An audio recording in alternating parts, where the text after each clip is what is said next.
샬롬 3월 12일 수요일 이슬기도 오신 여러분 환영합니다. 우리 암송하고 시작합니다. 요한일서 5장 4절입니다. 무릇 하나님께로부터 난 자마다 세상을 이기느니라. 세상을 이기는 승리는 이것이니 우리의 믿음이니라. 한 번 더 합니다. 무릇 하나님께로부터 난 자마다 세상을 이기느니라. 세상을 이기는 승리는 이것이니 우리의 믿음이니라. 아멘. 오늘 우리가 살펴볼 말씀은 출애굽기 23장, 요한복음 2장, 욥기 41장, 고린도후서 11장입니다. 네 부분을 지킴이라는 주제 단어를 통해서 살펴보도록 하겠습니다.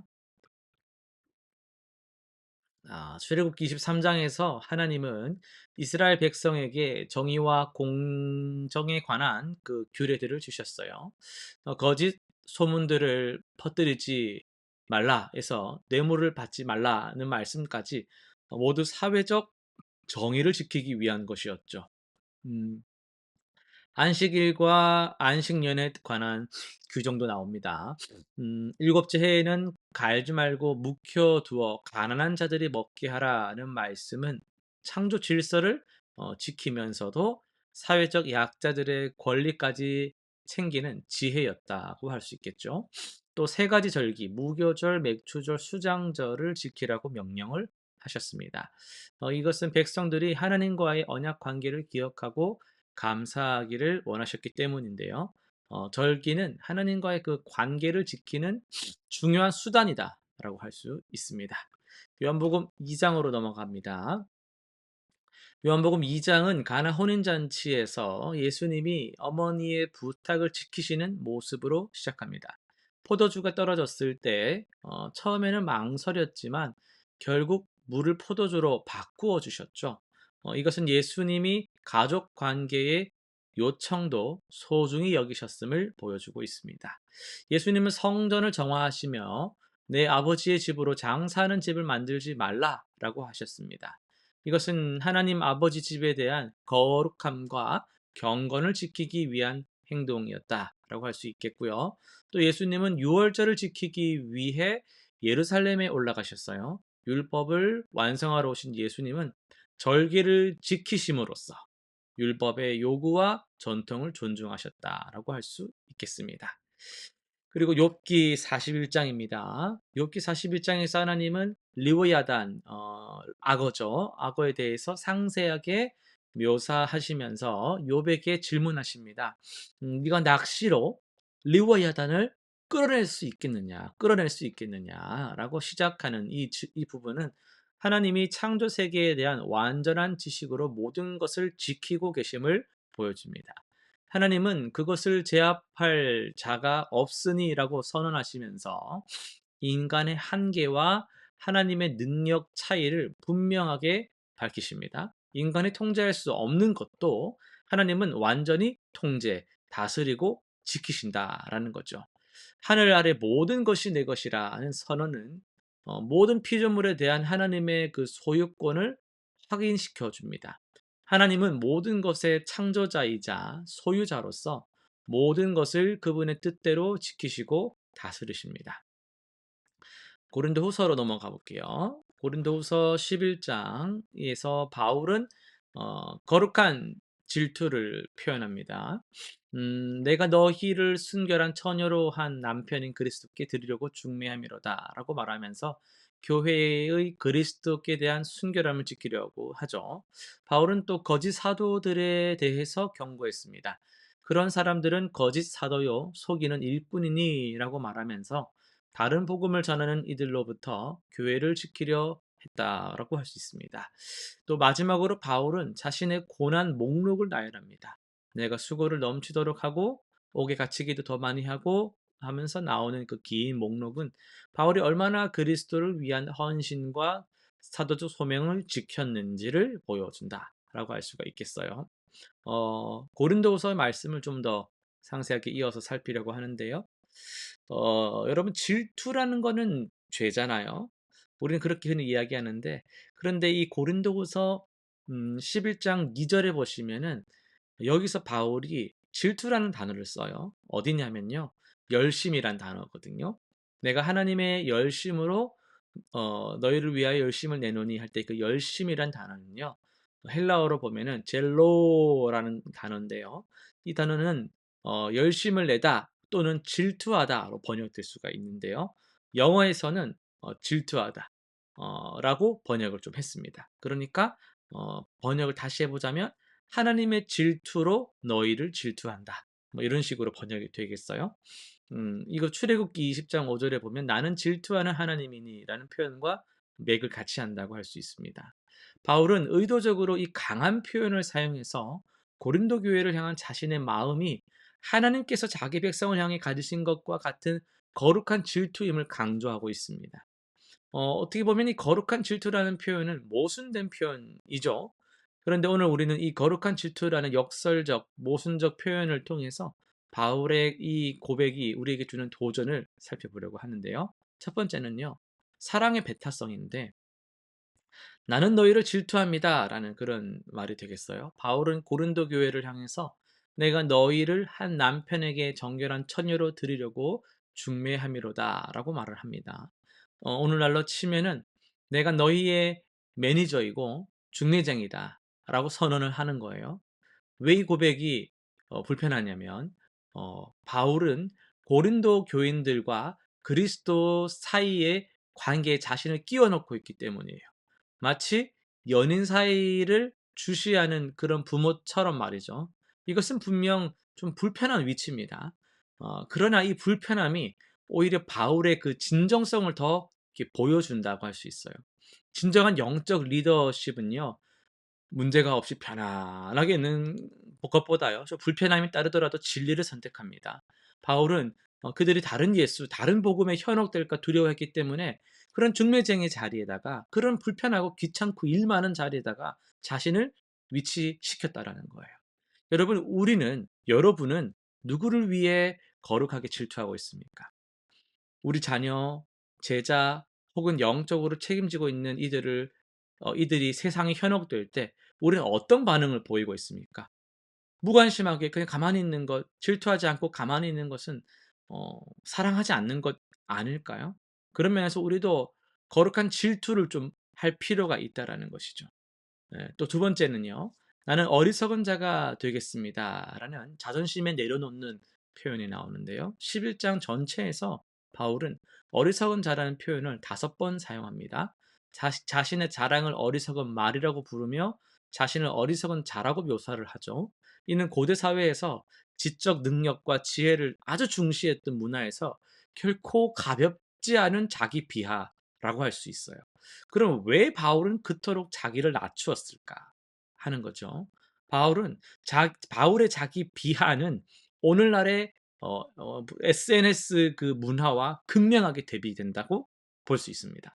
우리는 자신의 그 최고의 모습, 최선의 모습만을 찰칵 찍어 가지고 늘 그렇게 사는 거 아니면서 그 화면 옆에 뒤에 가려진 삶이 더 추악하고 지저분한 모습도 있으면서 최고의 모습만 찰칵해서 사람들에게 그 잘 사는 모습만 보여주고 싶어 하는 것과는 완전 대비되는 모습이 바울에게서 드러나는 거예요. 바울은 자신의 약점과 어리석음을 아주 기꺼이 막 그냥 드러내는 겁니다. 이것이 바로 복음의 역설이라는 거예요. 바울은 자신의 명성과 체면보다도 고린도 교회의 영적 순결이 더 중요하다라고 믿었던 거죠. 그는 자신이 어리석게 보일지 몰라도 괜찮아. 고린도 교회가 그리스도께 순결하면 나는 괜찮아. 이렇게 생각했다라는 거예요. 여러분 뭘 더 중요하게 생각하세요? 다른 이들의 영적 건강을 위해 나의 체면과 명성을 과연 내려놓을 수 있습니까? 아니면 내 건 다 유지한 채로 여유가 있을 때 다른 사람을 우리가 좀 챙길 수가 있습니까? 다른 사람을 위해서라면 나의 체면도 기꺼이 내려놓을 수 있어야 하는 그런 우리가 되어야 하지 않을까요? 마지막으로는요. 나의 약함을 자랑합니다. 라고 바울은 말합니다. 역설적인 힘이죠. 가장 충격적인 고백이라고 할 수 있어요. 고난 목록이 말이죠. 보통 이력서에는 뭘 씁니까? 성공한 그런 이력, 성취한 것들을 다 흔적을 나열하지만 바울의 이력서는 또 거꾸로예요. 매맞은 횟수, 감옥에 갇힌 횟수, 파선한 경험, 위험에 처한 상황들 이런 것들 막 상세하게 나열하고 있잖아요. 더 놀라운 것은요. 이 모든 고난을요. 자랑거리로 여기고 있다라는 점입니다. 내가 약한 것들을 자랑하리라. 30절이죠. 이 말은 당시 로마 문화에서나 오늘날에서나 이해하기 어려운 역설입니다.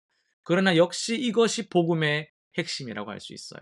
십자가는 세상의 눈에는 실패요, 약함이지만 그것이 바로 하나님의 능력이 드러나는 현장이죠. 바울은 자신의 약함을 통해서 그리스도의 능력만이 온전하게 드러나기를 원했습니다. 역시 우리는 어떻습니까? 우리는 자신의 약점과 실패를 숨기려 하지 않나요? 저도 그렇거든요. 바울은 우리에게 새로운 관점을 제시합니다. 약함이야말로 하나님의 능력이 드러날 수 있는 최고의 통로라는 것을 말이죠. 적용을 좀 해볼까요? 오늘날 우리 사회에는요, 교회는요, 거룩한 질투가 좀 필요합니다. 무엇을 위한 질투일까요? 진리를 위한 질투가 필요하죠. 오늘날 상대주의가 만연한 시대에 우리는 진리에 대해서 열정적으로 열심을 내어서 질투해야 됩니다. 모든 의견과 관점이 동등하게 가치 있다는 생각은 그리스도의 유일성과 복음의 절대성을 희석시키는 거예요. 그리고 다음 세대를 위한 질투가 필요합니다. 우리 자녀들과 음, 젊은이들이 세상의 가치관에 물들어가는 것을 바라만 보고 있지는 않습니까? 바울처럼 그들이 그리스도께 순결하게 드려지도록 거룩한 질투심을 가져야 되는 거예요. 교회의 순결함을 위한 질투도 필요합니다.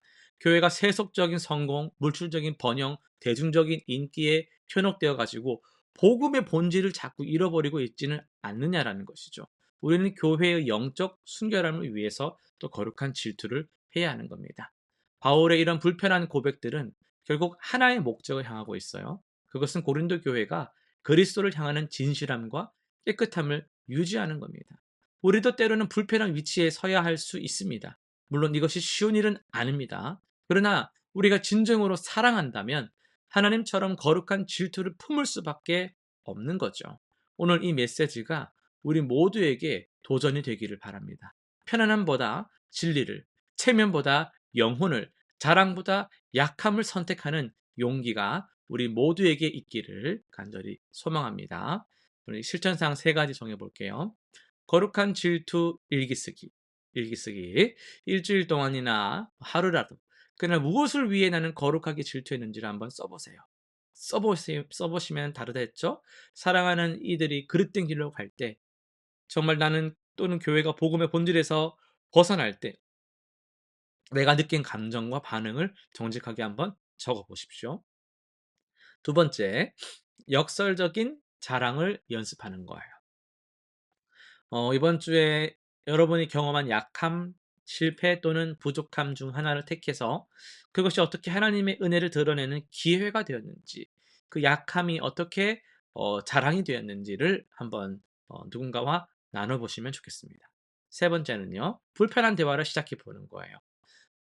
여러분이 영적으로 책임지고 있는 사람, 자녀나 제자나 멘티 누구든지 간에 그들의 영적 상태에 대한 솔직한 대화를 지혜롭게 한번 나눌 수 있도록 기도해 보세요. 기회를 만들어 보세요. 불편할 수 있지만요. 계속해서 언제까지 아는 것 알면서 외면할 겁니까? 나는 당신의 영적 성장을 진심으로 바랍니다.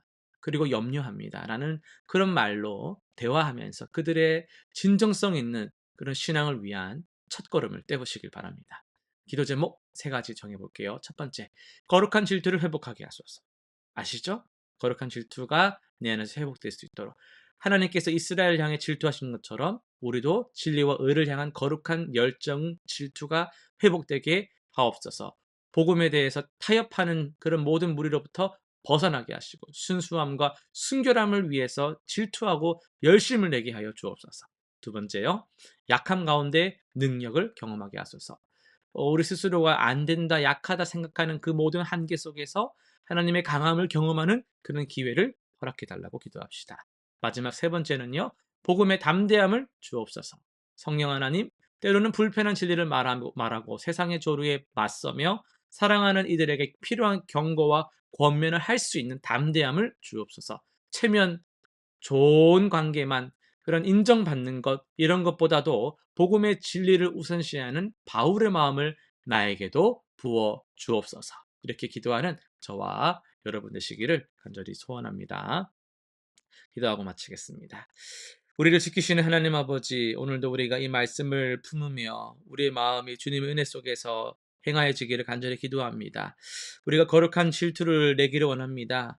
그저 좋은 게 좋은 거라고 또 묻어가고 모른 척 외면하는 것이 아니라 때로는 거룩한 질투를 낼 수 있게 하시고 불편한 자리를 자처할 수 있는 담대함을 허락하여 주시옵소서. 그래서 복음을 우리가 순수하고 순결한 복음 그대로 받아들일 수 있는 담대함과 은혜를 부어 주셔서 이 마지막 세대에 더욱더 깨어서 올바른 말들을 할 수 있는 분별력 있는 성도들 되게 하여 주옵소서. 감사드리며 예수님의 이름으로 기도드립니다. 아멘.